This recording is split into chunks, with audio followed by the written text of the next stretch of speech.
if we establish a vision of purchasing only those things for which we are directly using the asset, if we can establish that business model, if we can extend the business model either into our service providers or into a collaborative environment, that vision of being able to share from a fundamental transaction standpoint is certainly doable. It's doable in the open market where we buy those range transactions, and it's been doable in other areas like the North Sea that you mentioned, where we've established a collaborative arrangement among different operating companies. So this is not something new. Logistics has been done this way as long as we've been able to walk. So I think that we already have a shared vision. Right now, the cost environment allows us the motivation to do that. Especially in Norway, I was there in 96 till 99 or 95 till 99. Norway in those days, of the oil price was also pretty low, and there was a strong drive from the Norwegian government to cut costs in the oil industry. So the government was in those days really kind of forcing onto the oil companies to work together. It was a given, and trust was there, and the drive was there to do it. And so we were able to work together on helicopters, and there were different setups for different companies. But in the end, we were all able to kind of share helicopters to the various platforms and cut cost indeed by almost half the total cost per seat, of course, because that is measurable, cost per seat. So on the helicopter side, we were able to do that, and we have fantastic graphs about it. And of course, on the vessel side as well, we're able to do that also. It takes a lot of time, a lot of communication and trust for each other, and also sometimes tendering together. But we were able to do that as well on the vessel side. So really meaning that the deck load increased a lot percentage-wise. Even so far that we were sharing, after a couple of years, the base as well. So the bases in Stavanger and in Kristiansund and Trondheim, we were sharing together with different organizations the base. Driving out cost, but of course, on top of that, you have less mileage, so it is safer. You could argue it is environmentally friendly because you have less pollution, because you're burning less fuel, etc. And of course, the other good thing in the company as well is because you have to work together, you have to plan together. It forces also the people like the engineering guys, for instance, to plan. You have to sit down with them. They have to also to plan. Well engineering guys, drillers as we call them normally, are not very good in planning. They like to have fast shuttle boats, etc., etc. That was not the case in Norway. They had to use the big boats and they had to plan. And guess what? They are able to plan. But it is unique, and still today is unique, that they are planning properly. Oil and gas companies restricted themselves by some of the methodologies. So the leadership to make this happen and to break this has to come from the end user. And I think one of the key things that has to get focused on what is the end product. And in this, in many, many ways, it's not about the aircraft, it's not about the transportation. It is about BPOE equivalent coming out of a heavy oil site. It is about production coming off of a rig.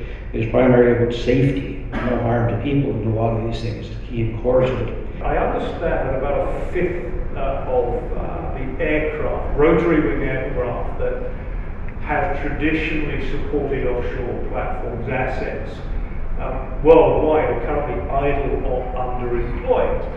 So it suddenly struck me that here we are having a conversation about the need to reduce costs through aviation asset collaboration, when actually the devil in me says, well, hang on, if those assets, if there's overcapacity in the provision sector, then surely the prices are coming down anyway, and does that stimulate the need for collaboration as much as we might think it does?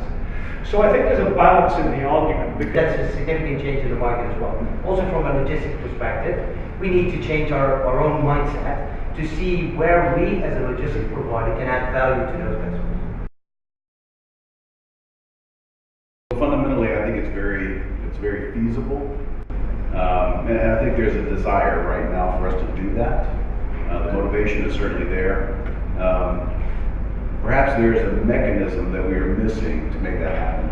And there's a level of trust that needs to be established within each of our companies to make sure that from a logistics standpoint that our operational business partners within the business believe in us and trust in us to be able to convey what they need to get done in terms of logistics that actually make it happen. And then there's an external level of trust that we need to have with our business partners outside the company to make sure that we can collaborate on a common set of objectives that don't violate one another's overall needs. So we have to guarantee to our internal business partners that we're going to continue to meet their needs. And we have to guarantee to one another that we are not going to violate one another's needs. And from my perspective, a technology company, for instance, can provide some of that bridging. Number one, within the company, the bridging to make sure that we can convey to our business partners inside the business that we understand their demand and that we're able to meet that demand with our operations. And then the bridging between our business partners in other areas to bring those ideas about how a shipment should be made between Houston and Dubai, Houston and the Middle East, in a way that still meets the business partners' ultimate needs, but does that in a way that keeps everyone whole. So fundamentally, I think that we can certainly achieve that. It has to be led, number one, internal to each of our businesses by the logistics professional.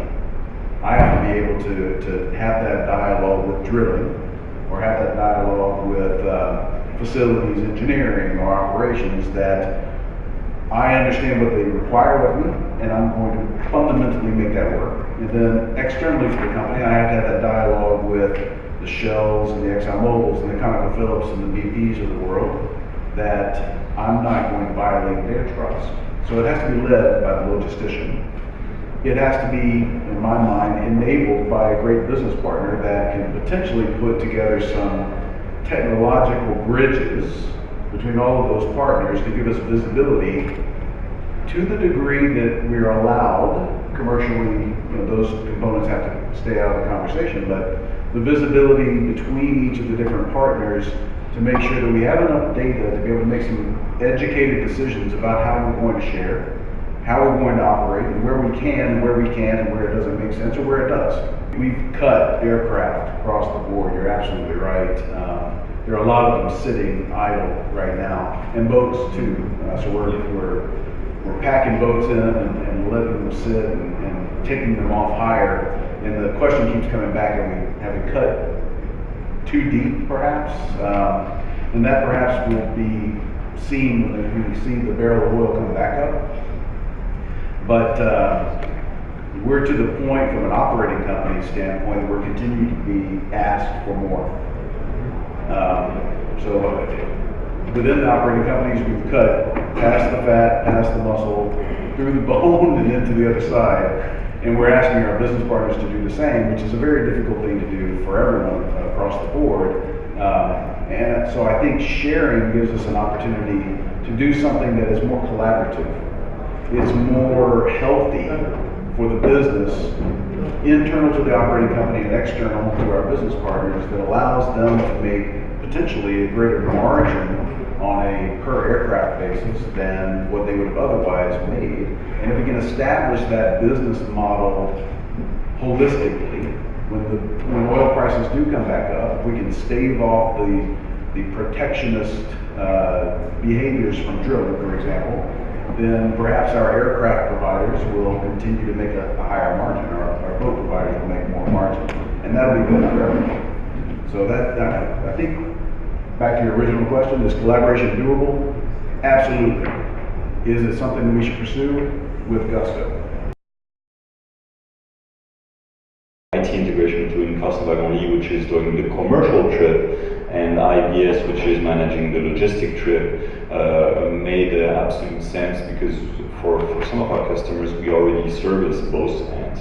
We also work deeply in rail and telco, and in the rail space we see a lot of asset sharing that occurs, and we're heavily involved in some of the supply chains there, where there are network owners and network operators who manage complex large networks of assets on behalf of above rail operators, with mandated rules to run those supply chains, with overall governance objectives around maximising throughput and achieving fairness between all the operators. So they're really interesting examples of what might be possible in some of the circumstances you guys are talking about. We will continue our pursuit as well to bring the partner ecosystem together, a common governance model from our view what we are envisaging. So tomorrow we are proposing that model as well, just as a thought for all of you to see. Now when we are doing these innovations also, we are focusing and having all the discussions by giving priorities to the existing clients and just see what bridging solution also we can bring in so that maybe next 2016 and 17 how we will be able to help these companies in saving cost and improving the efficiency. And we are delighted to have the partners, right partners with us who is having the same vision, and together we believe that we will be able to achieve some good results in the coming years also. So thank you all, and thanks.